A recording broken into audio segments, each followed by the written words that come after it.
She was never meant to rule, born unwanted, declared illegitimate, surrounded by enemies. And yet, she would become one of the greatest monarchs England had ever known. This is the story of Queen Elizabeth I, the Virgin Queen, the last Tudor, and the woman shaped by three queens named Mary. Elizabeth was born in 1533, the daughter of King Henry VIII and Anne Boleyn. Henry wanted a son. Instead, he got a daughter. Just 3 years later, Anne Boleyn was executed. Elizabeth was declared illegitimate and pushed aside.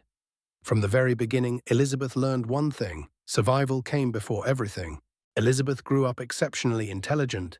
She spoke Latin, Greek, French, and Italian. She studied philosophy, history, and rhetoric.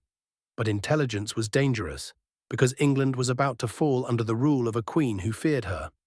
After Henry VIII's death, the crown passed to his eldest daughter, Mary Tudor, Elizabeth's half-sister. Mary was deeply Catholic. Strict, unforgiving, determined to undo her father's reforms, Mary ruled with fire. Protestants were burned at the stake. Fear spread across England. History would remember her as Bloody Mary. Elizabeth was Protestant, popular and dangerous. Mary Tudor suspected her of treason. Elizabeth was arrested and imprisoned in the Tower of London. She believed she would die there, but she stayed calm, careful, silent. When Mary Tudor died in 1558, England exhaled. Elizabeth survived. At just 25 years old, Elizabeth became Queen of England. She inherited a divided nation, an empty treasury, and powerful enemies. Everyone asked the same question: who would she marry? Elizabeth smiled and delayed. Marriage meant sharing power. Elizabeth refused. She would rule alone, balancing Catholics and Protestants, charming rivals, and turning hesitation into strategy. She became known as the Virgin Queen, but behind the crown, there was a man she trusted more than anyone else. His name was Robert Dudley, Elizabeth's childhood friend, her closest companion, the one person who made her laugh without fear. But Dudley was already married.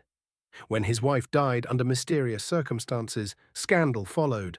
Elizabeth understood the risk. To marry Dudley would destroy her authority. So she chose the crown over love, and she never married at all. Parliament begged Elizabeth to marry, again, and again, and again. They wanted a king, an heir, someone to control her. Elizabeth refused. Marriage was her decision. Succession was her decision. She reminded Parliament who ruled England. Elizabeth was queen, but she was not alone. Across the border stood another ruler, Mary, Queen of Scots, young, beautiful, Catholic, and with a claim to England's throne. When rebellion forced Mary to flee Scotland, she sought refuge in England. Elizabeth welcomed her, then placed her under arrest.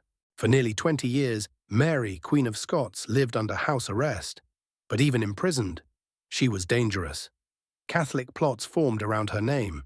Elizabeth had lived this story before. She recognized the threat. Elizabeth understood something few rulers ever had. Power isn't just worn, it's performed. She crafted her image carefully. White makeup symbolized purity. Wigs hid age and illness. Jewels and portraits told a story of strength. She became Gloriana, not just a woman, but the living symbol of England. Elizabeth survived because she knew everything, thanks to one man, Sir Francis Walsingham. Walsingham built Europe's most effective spy network. He uncovered plots before they could strike, and he watched Mary, Queen of Scots, closely. Then came proof. The Babington Plot, a plan to assassinate Elizabeth. Mary's letters were intercepted. This time there was no doubt. Mary was put on trial for treason. Elizabeth hesitated. Executing a crowned queen was unprecedented, but sparing Mary meant war. Elizabeth signed the warrant. Mary, Queen of Scots, was executed in 1587. Elizabeth wept. She would never forgive herself. Mary's execution enraged Catholic Europe. Spain prepared to invade. The Spanish Armada sailed toward England. Elizabeth stood before her troops and declared, "I know I have the body of a weak and feeble woman, but I have the heart and stomach of a king." Against all odds, England won. Elizabeth's reign became a golden age. Shakespeare flourished. Exploration expanded. England became a naval power. Elizabeth ruled alone. She married her country. Elizabeth ruled for 44 years. When she died in 1603, an era ended. No husband, no children, but a legacy that reshaped England forever. She survived Bloody Mary. She defeated the Shadow Queen. She faced the greatest empire on earth and won. This was Queen Elizabeth I, not just a ruler, but a survivor. Thanks for watching Wrath of History.